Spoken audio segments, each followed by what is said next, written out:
sometimes you can be so deeply rooted in where you are that you think that that's all there is.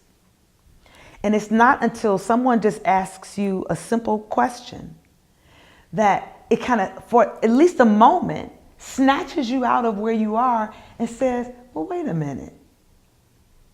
I can have some other opportunities. I may be able to do some other things. And I don't think that we in the community have those conversations with people enough. This is not it. There is nothing that anybody is in right now that you can't get out of.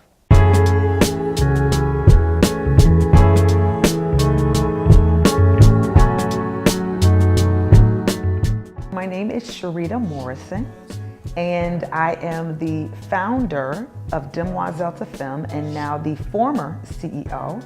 I transitioned out of Demoiselle to Femme in December, and I am currently working as a senior strategist with the Femme Foundation, and I'll talk a little bit about that, as well as working as the co-convener and founder of the Coalition on Urban Girls in Chicago. Demoiselle to Femme is French for young ladies to women. Yes, French for young ladies to women. And we use the number 2 to symbolize both the natural and the spiritual road that girls travel toward womanhood. And so our work, while we have work that we consider in the marketplace, which is the work in the schools and the community, we still have a very strong faith-based foundation for our organization. One of the programs, and this is a newer program that we have, it's called T3, Transition, Transform, Transcend. And it's for emerging adults, that 18 to 24-year-old population. They say that the brain is not developed till you're 25. So when you're in that age group, you're still subject to maybe make some crazy decisions. And so what we found is that young women felt like after I graduated high school, if I didn't go to college, there wasn't any support for me. And so we had run a college connection program since probably 2004. And so that's what T3 does. It takes young ladies through a 10-week boot camp that provides them with life skills, gender responsive, workforce development skills. So through that program, it's really that hug for young women ages 18 to 24 to become sustainable so that they can transcend the many statistics that surround that population. There's so many resources out there, but for some reason there's a disconnect in our community, and there's so much fragmentation between organizations and how we share information with one another and how the information actually gets from your email to Tanisha who needs it on the block, or Raymond who lives on the corner and he doesn't know that there's a job fair going on down the street, and he's wondering, why are all these people lined up here in his own community, and may not even know that there are opportunities waiting for him. But for some reason, there's so many disconnects, and part of our goal has to be, how do we reconnect, right? As community, how do we put neighbor back in hood so we can become neighborhoods again, where we communicate with one another? When I was a teen, I would go to Lake Village, Arkansas every summer, and really Jenny, Arkansas, to be fair. And my brother and I, we would spend our summers there on her farm in Arkansas. My grandmother, she didn't lock the door. People would knock on the door and they would say, coming in, right?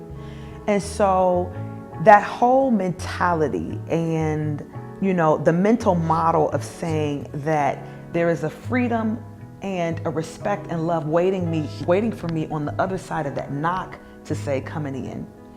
And for the person who's inside of the home to say that whoever is knocking and saying coming in is here to do me no danger, to do me no harm. And so I think that one of the fundamentals to sustaining community and getting us back to a place of community starts in our families and in the home.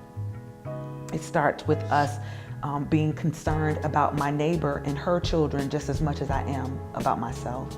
But I think that when we look at things at this macro level, it looks like, oh, okay, things are just not gonna get better, and we take this apathetic approach and this apathetic attitude that things are hopeless. But it's when we take it in those bite-sized pieces, like it's medicine, you know, that we can then begin to see what's some of the low-hanging fruit that each one of us can do as a community member.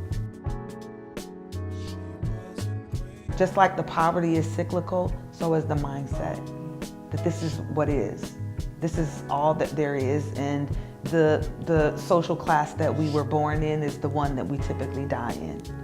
And so there's a perpetuation of that. It's perpetuated, right? And we know that there's all these other attributors and contributors to it, the systemic racism and, you know, our school systems and all of those other things that help to perpetuate it as well. But at the same time, you know, how much of that has now become a generational mindset, that it's a language that we speak in our home that's almost like a taxonomy, that we understand when we say this, what we mean by that. And so, you know, and so when someone comes outside speaking what sounds like a different language, and it's a language of hope, it sounds ridiculous. It sounds crazy. Like, I could still go to college? Absolutely. Right. I could still, you know, aspire to be? Yes. Right.